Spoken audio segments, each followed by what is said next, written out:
Hey Drew, welcome to the EcomCrew podcast.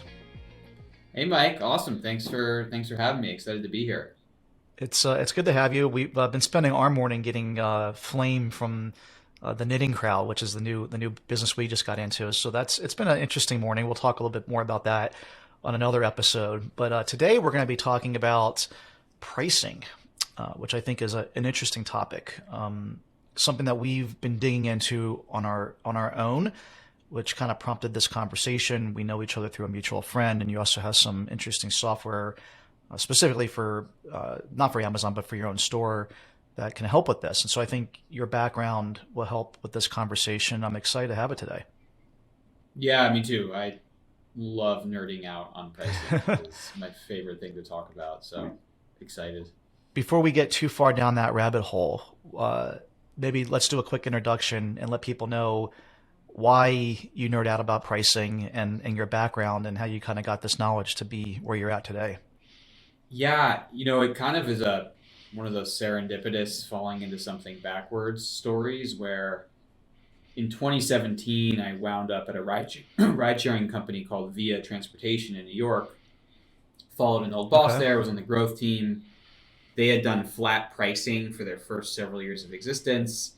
I got kind of tasked, along with Adam, my current co-founder, hey, go figure out how we build a pricing system. And so we spent 4 years there building everything from the basic taxi meter software to surge algorithms and subscriptions and how do we do automated lifecycle campaigns, and really built out a comprehensive system that was just fun to operate. Like our goals were always changing and we had these levers to pull. So both of us fell in love with pricing, and when we looked to start our next gig and start a company together, we figured, hey, let's take this knowledge and keep rolling with it. Let's 'Cause do we have pricing. way more to learn. Interesting. So there's this something like an Uber or a Lyft type company that Yeah, just went by the wayside, didn't make it, or got acquired? precisely. Yeah, their angle was much more on shared rides, pooled, and the company's still alive and well, going strong this year. They've Oh, interesting. Okay. really Okay. emphasized now their business to government model. So selling that software and those Okay. services to cities like Arlington, Texas, to go, you know, rather than having one least common denominator bus line, have a really nimble fleet of vehicles. So the consumer business is no longer a major part of it, but Via is still Hmm. alive and well. And so was the thought process to begin with, like it's 35 cents a mile to like be in one of our vehicles, and that's just the flat rate. And then they realize that, hey, we probably should charge a little bit more for this when there's peak demand and we can get more revenue without really alienating the ridership population. Exactly. It was starting with distance based, and then how do we do distance and time based, and then gradually getting more fine grained about different times of day. Consistent pricing in the morning commute versus more variable pricing late at night when people are trying to get home and demand can spike. And for us, there was always this interesting component of you're sharing rides. So depending on how good our prediction is of, I can get picked up with you, we can offer each of us a cheaper price and still achieve the same profitability level. So kind of building in those real-time predictions and factors to getting to a price that, maximized our expected value. We're going to make a profit on this, and we're going to get more people to take that ride than not. Gotcha. And so you left there and started this new venture, I guess, for repricing is not really the right word, dynamic pricing for a Shopify store, let's say. Mm-hmm. Uh, what made that leap? I mean, you guys are at this old company and you're like talking day to day. I want to go do something on my own, and this seems to be opportunity. I mean, what led you to this niche of all the ones? Yeah, so our company's called Intelligems, and we knew, all right, ride sharing is on the most dynamic cutting edge of pricing. We have to be able to take this expertise and this sort of knowledge to other industries. And we assumed that it was solved for e-commerce. So we actually spent a couple months going into mobile gaming. We were like, in-app purchases are gonna be the perfect use case for dynamic pricing. And meanwhile, we have a friend, Ariel. She had worked with us and started a business on Shopify. We were chatting with her and realized that she had very little visibility or data into how her prices were performing. And we said, that's interesting. There's been a lot of growth in e-commerce. Let's dig in here. So that was about a year ago. And over the course of early 2021, we spoke to probably 100 e-commerce brands, and we realized 80% of them ultimately were guessing. They had competitive models, they had margin-based models, but kind of stuck a stake in the ground at some point and then tried to avoid revisiting it because it was such a painful exercise. And we said, okay, that is where we should go. It's a huge industry. We've loved these brands that we've gotten to work with, and we know that they are leaving money on the table by not being more dynamic and experimental. It sounds so simple as you say that on the surface, but as I start to think through this, as someone who's run several e-commerce stores over the last many years, man, like, how do you go about doing this without, I guess, for lack of a better way, like saying it, just pissing a bunch of people off? I mean, like, I think about a brand that, you know, has established pricing of selling something at $14.99, let's say, whatever it might be, some iPhone case, and you're a brand that's kind of selling on multiple platforms. You obviously want to be able to know if you can squeeze more dollars out of that sale. That makes perfect sense from the ownership side. But how do you deal with the buyer side in this calculation? And I can think of some more complexity, but I'll let you answer that part first. Yeah, we could list the complexities all day. On the buyer side, so one principle we believe in is experimentation is key. Like, you can go run surveys, but our experience was the data just didn't match reality. And we could make faster decisions when we were willing to go A/B test things. And there's the second thing is, I get the fear on the entrepreneur side of, hey, what am I going to lose my customers if I go raise my prices 10%? There's a bunch of ways we help people de-risk that. So one is you can canary in the coal mine test. You can kind of try on 5% of traffic, 3% of traffic. Let's see what happens here. And you obviously bring in your CX team, and you make sure that if anyone has a question, you turn it into a delightful experience.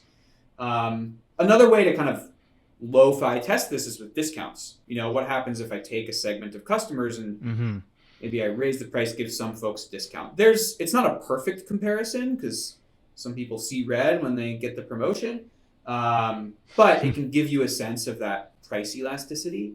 And then there's like you can use your different channels depending on how distinct they are to test different prices on different audiences. So those are things that we've used with folks to kind of dip their toe into, all right, how would this work? And we usually find that once we get over that initial hump of, okay, we ran a test and now I have real data. I can quantify what happens if my prices were 10% higher or if I charged for shipping. That breaks the seal, and then it's like, all right, let's go optimize this whole catalog. Do you find that this works better for a store with many, many SKUs that's like kind of like the one-time purchase, like an AutoZone or something, where it's just like, you know, you're randomly going in there and buying an air filter or oil, you know, or oil or whatever it might be, versus like an Apple where, you know, their prices are kind of known and defined throughout the world? Yeah, so it works well for someone who owns the brand, owns the channel. Like an AutoZone, a big part of their task, I think, is just tracking, hey, that brand air filter, what does it cost at my different competitors, and how do I be sharper or less sharp against that? So there's some noise in there, and it's much more about this item is sold elsewhere. How do I do it? So this works well when you control the brand. It's not available that widely. You're the main channel to receive it. The number of SKUs, it can work both ways. You know, if you have one SKU, you should certainly optimize that. There's more value to be gained in a large catalog just because we can kind of move through that over time and tweak all of those and understand the cannibalization impacts as different product prices change, and it gets pretty complex, but there's a lot of value there. It also works really well when there's a customer lifetime value component. I think one of the great things about A/B testing it is you can track how those consumers behave over time. So you can test promotions or discounts on that first purchase and then see, hey, did that lower price, maybe I got way higher conversion up front, do those people come back and spend the same amount? Are they as profitable as my high price customers over time? Or was it a flash in the pan? I just got a bunch of promo seekers. So those kinds of companies also, I think, can benefit a lot in the longer term. Interesting. And I mean, in terms of execution on this, you mentioned a few different ways where like you can offer a coupon, for instance, which is pretty standard in the industry, or you could expose X% of your traffic to a higher price, whatever it might be, and they're kind of doing that in their own little world. Maybe you're testing free shipping or paid shipping. What method do you see working best? We've only really tested the coupon part. It's like maybe it's a pop up or it's something on the top of the page. It's use this coupon, get 10% off. But it's interesting to me, split testing traffic, and some of them see the coupon, some of them don't, or some of them see a higher price of them, and some of them don't. Yeah, our opinion is split testing is the way to go. I think the DIY way is let's try the coupon for a week, let's not try it for a week, flip it back and forth, do longitudinal, and then try to compare the data.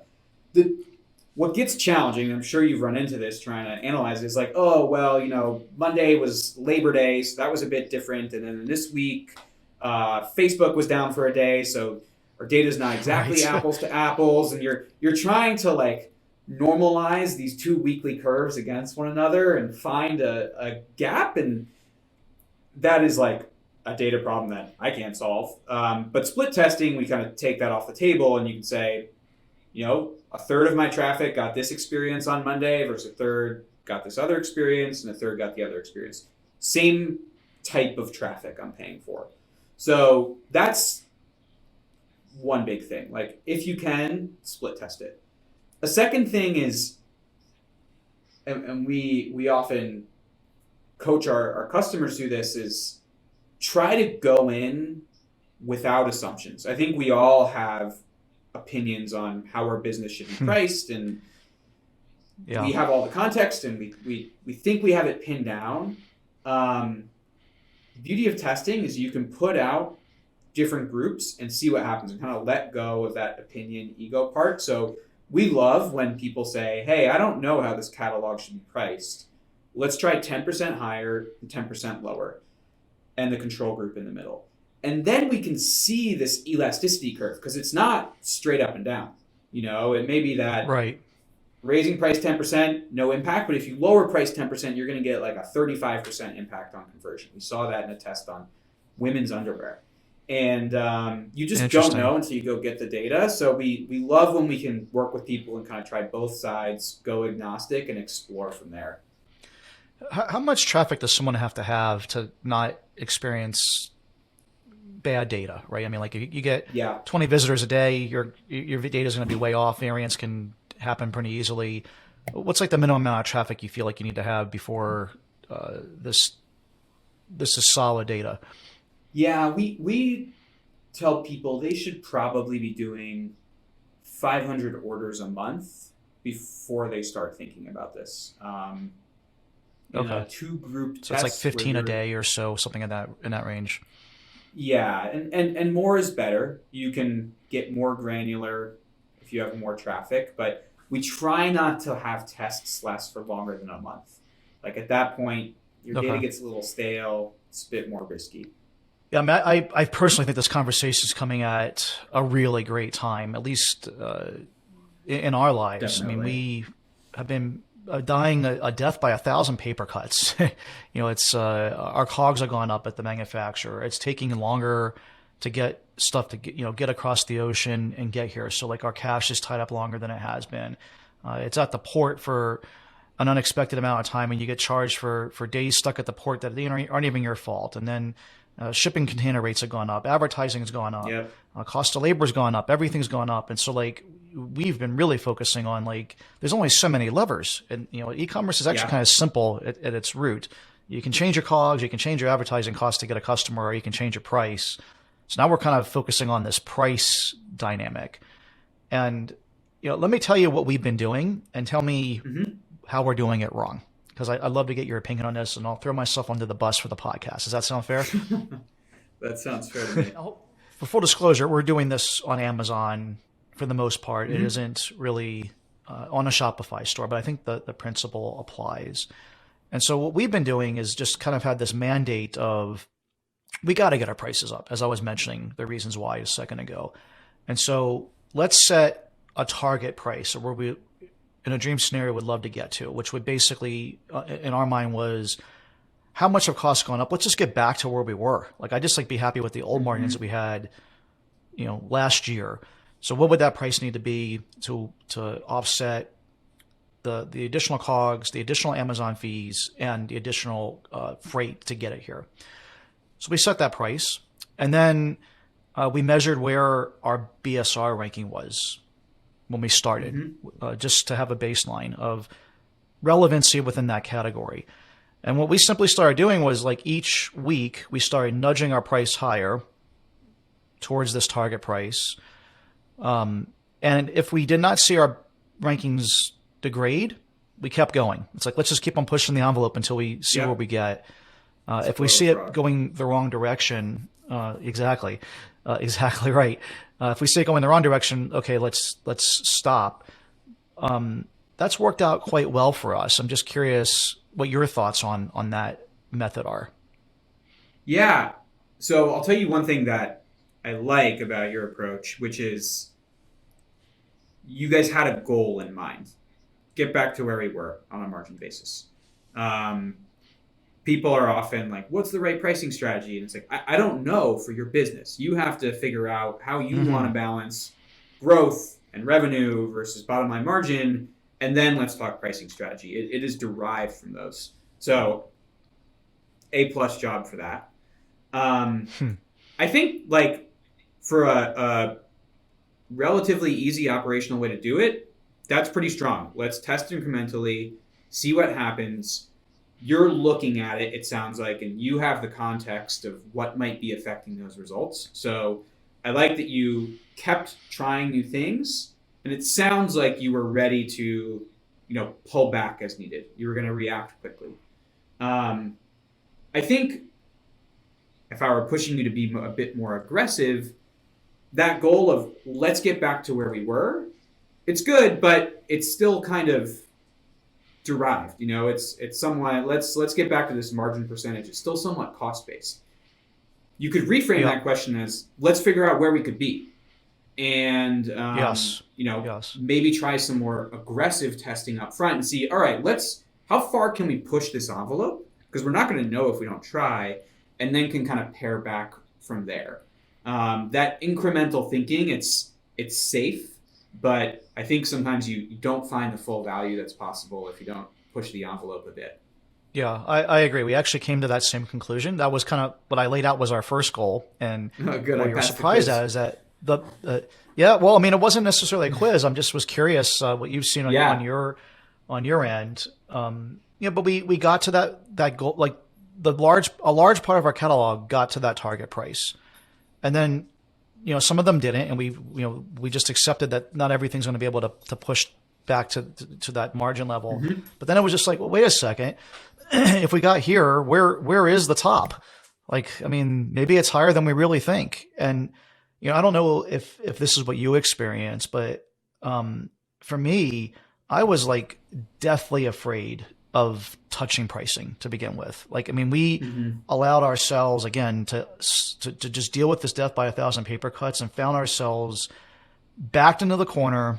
Like the bullies pushed us into the corner, and at some point you gotta like throw a punch, like, I mean, or try to get the hell out. Otherwise, you're gonna get beat up.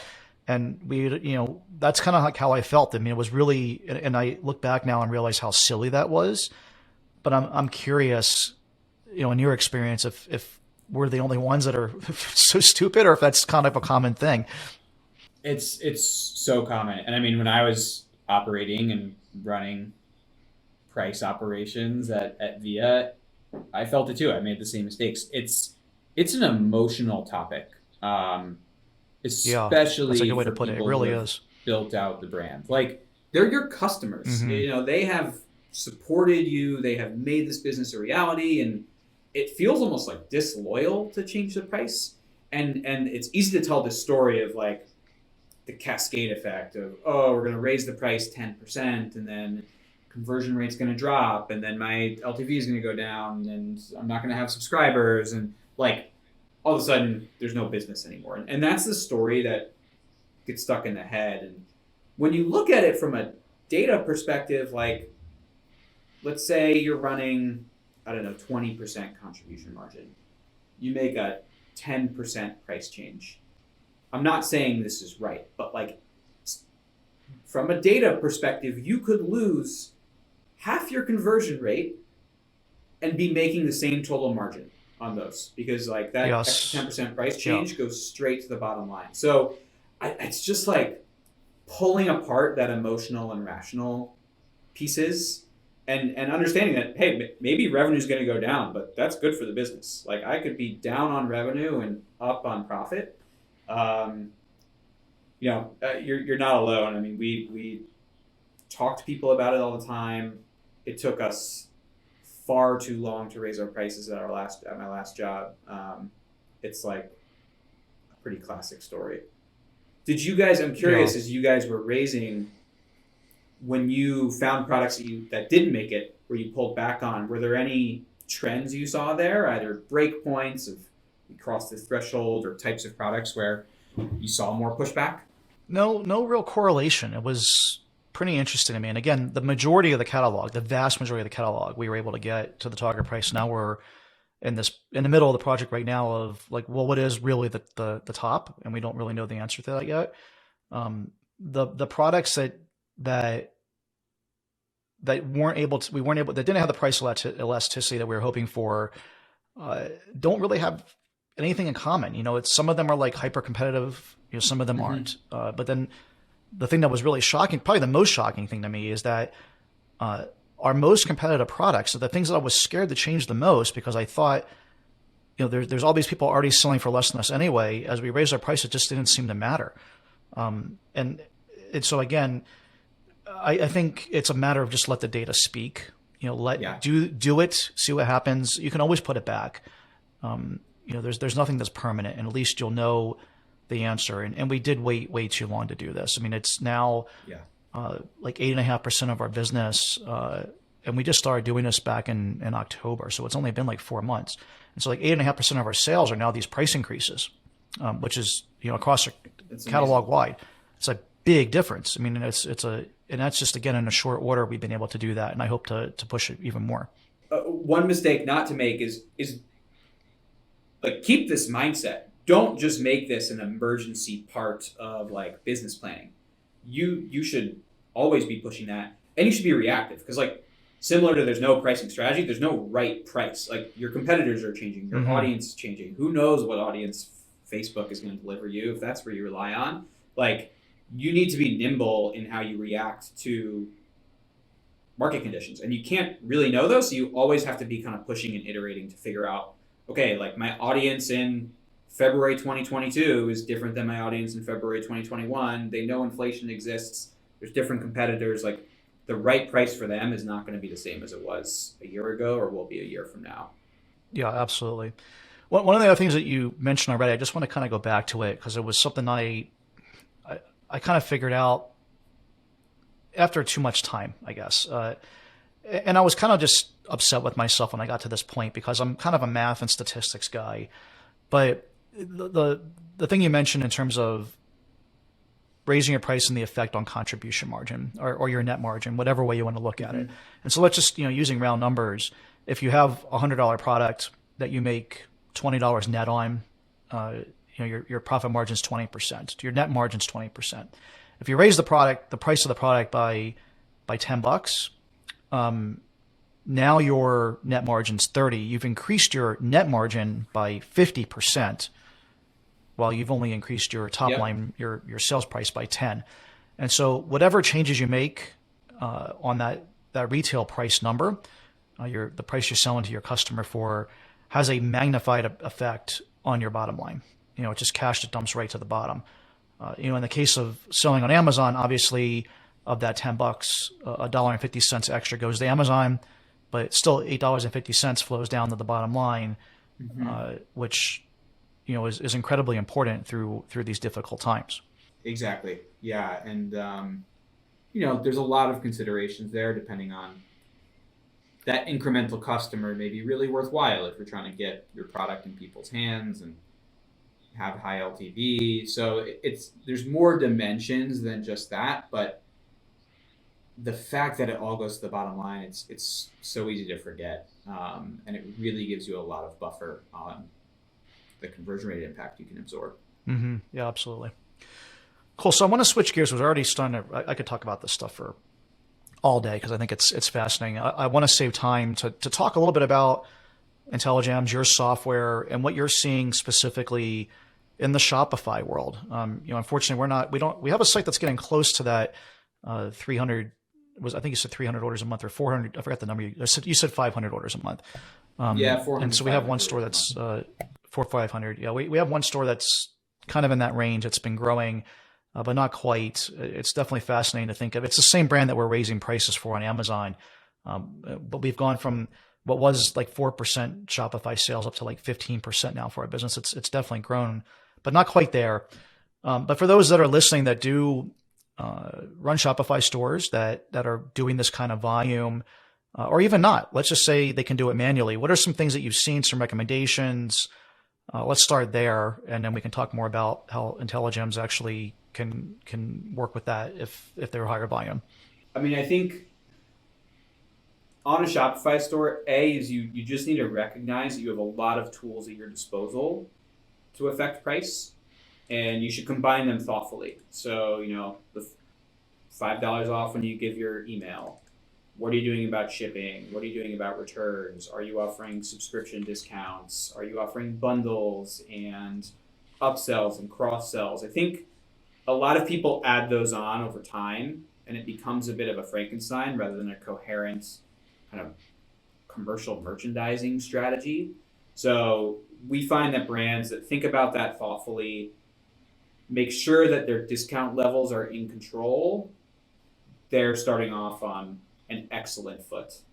The second thing, for people who want to try this themselves, we find that discounts is the best way for your team to just get some sense of what's going to work. Maybe you raise your price in the background and you discount down, but Right.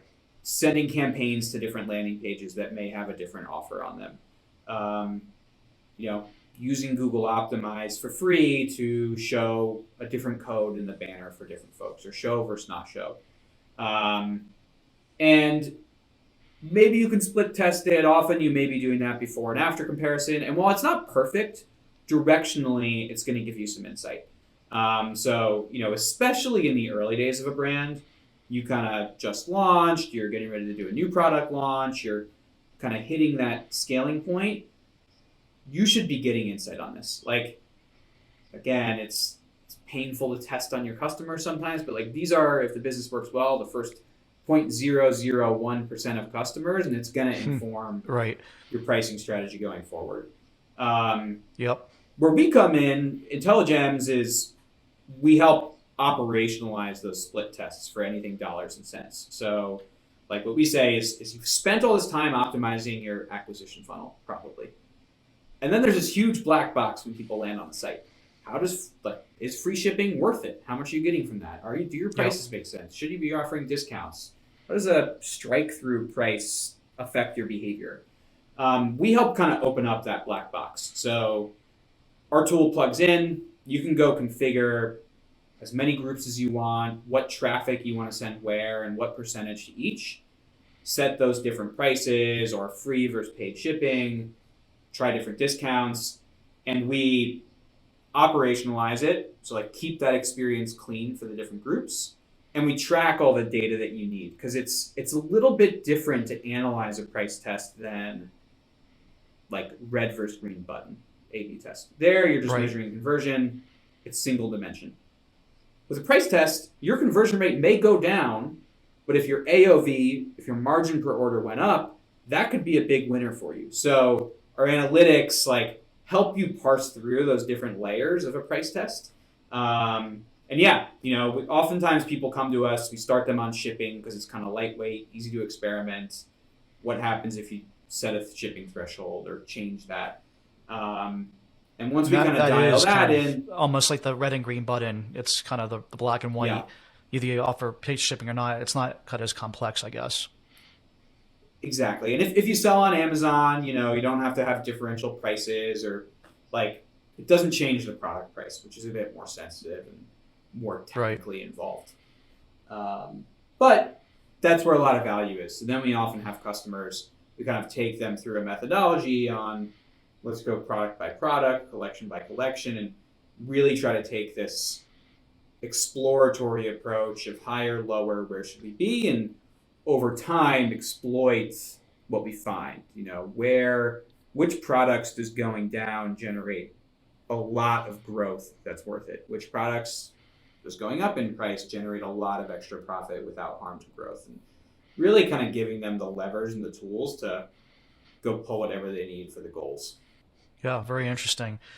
So, a couple of questions, just real quick, on macro data through all your customers, and I realize that every business is different, and not all results are the same. Like I guess the disclaimer, like investing, when you read a prospectus, but in general, I mean, what have you been seeing as a trend in terms of like, are people willing to pay for shipping? Like, what is shipping, adding in a even small shipping charge do to conversion rates these days?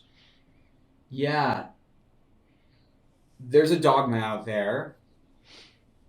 Amazon offers free shipping, so I have to. We Mm-hmm. have had probably 4 or 5 tests that have proved that wrong. Now, specific cases, and we've had tests where the brand free shipping was worth it. But that was surprising to us. We really figured free shipping is always going to win. It's going to generate the results. But, we've had cases where changing to a threshold, free shipping over 50 or 80, it kind of depends on the typical AOV, and you're trying to set it to like your main SKU plus an add-on SKU is where you want to set that threshold. Right. That's worked really well for folks. And the other place where we've seen shipping fees be very profitable are on cases where there's kind of a brand story about it. We worked with a fresh fish provider. They overnight you live fish that's frozen. People understand that costs money and we're willing to pay. Yeah. Furniture companies where, it's a much larger item. It's got to come around the world. We saw willingness to pay for shipping there. So, I think it was a tougher sell in kind of small AOV where a $5 shipping fee could be 25% of the total price you're paying. Those are places where we didn't see it work as well, but high AOV, bigger items, there's a story. We saw some good results there. Interesting. I've always been a big fan of the threshold, right? Where I think it helps increase your average order value. It Yep. seems fair too to me. Like I think in terms of like when I'm shopping online, it keeps the person just from ordering like a $5.99 set of refill pens or something and expect to get that for free shipping. Like you math just never is going to work there. So if they want that, make them pay for some shipping. If they don't want to pay shipping, well, go throw another $46 in your cart or $44 in your cart, Yeah. and you can have free shipping today. And so I'm really a big fan of that as a way to increase average order value. Me too. Yeah. I mean, as the consumer, I'm a sucker for it because I don't like paying for shipping, but it feels like my choice to pay for it if I didn't add those couple extra things to my cart. Exactly. So Right. if you make it Yeah. easy for me to have that, oh yeah, I'll throw in this, extra set of pens or a notebook that gets me to a threshold, I'm usually going to do that. And in that case, you boost my AOV. You're still giving me free shipping, but that's a more profitable cart than it would have otherwise been. Yeah, absolutely. All right, so the last question I want to ask is on the pricing, just the pricing front. And I want to be careful in the way I word this question, because I was going to ask what has been the average amount you've been able to increase prices by doing this. But the reality is that's not really the important metric. The important metric is what's the average percentage you've been able to like increase contribution margin by doing this? Because you really want to look at that number, I think, as the ultimate number of success. So what are you seeing there? Exactly. We have typically found 3 to 8% contribution margin improvement potential when we go through like a full testing program. It requires commitment. Like any test is a coin flip. So the first one may fail, but hey, we tried, we learned. Yeah. It's really about, can we leverage those learnings from one test to another to make it better than a coin flip going forward. But yeah, between those prices and the shipping fees, we're usually seeing that 3 to 8% number. I think we're really excited going forward is we've generated a huge amount of price elasticity data across brands and for individual brands. How can we use that to help you be more targeted with your discounts? Maybe you don't give free shipping to everyone. Maybe you offer a price discount to a channel that seems more sensitive to that. So, I mean, we're making really good gains right now with a, frankly, like somewhat of a blunt instrument of a tool. Hey, let's test it. But this data, okay, we get closer to matching the curve of willingness to pay and figuring out like where the optimal points are across channels. So we're really excited to kind of keep pushing that number up. We currently try to get everyone 5x ROI when they work with us, and it's been fun to see that we're usually exceeding that. Yeah, awesome. And so just again, to put things in another perspective for people, if you're running a business that's doing $1 million in EBITDA a year, just to kind of use a round number, and you're averaging 3 to 8%, let's just call it 5 so I can do math on the fly. That's $50K a year in extra net profit, which when you go to sell your business in this day and age is probably another $250,000 in enterprise value is the way I like to think of things as we're doing things in general. Just think about what kind of enterprise value am I adding to this business, because you just never know when that event might happen. And so what might seem like a trivial thing and maybe not worth your time, when you put it in that perspective, it's like real dollars, like life-changing amounts of dollars when you really put the effort into it. And so I think it's worth going down that rabbit hole and testing this stuff. Totally. Yeah. I mean, a minor example, we were working with an apparel brand. They moved their free shipping threshold from 50 to 75. They're probably about in that range. It will make them an extra $60,000 of net profit this year if those results hold across the year. From it's $300K in enterprise value. I mean, it's or more. Yeah. Awesome. Well, like I said, I can keep talking to you about this stuff all day. Maybe offline we'll continue to nerd out, but I want to be respectful of your time and also keep our podcast length to where we try to keep it in the 30 to 45 minute range. If people want to reach out to you and learn more about this, how can they do that? Yeah, we are at Intelligems.io, Intelligems. Sign up form there. You can reach out to me. It's my first name at Intelligems.io. You can find us on the Shopify App Store. We are always down to brainstorm with folks, and we're constantly learning. So reach out if you want to talk about it more for your business. We'd be happy to chat.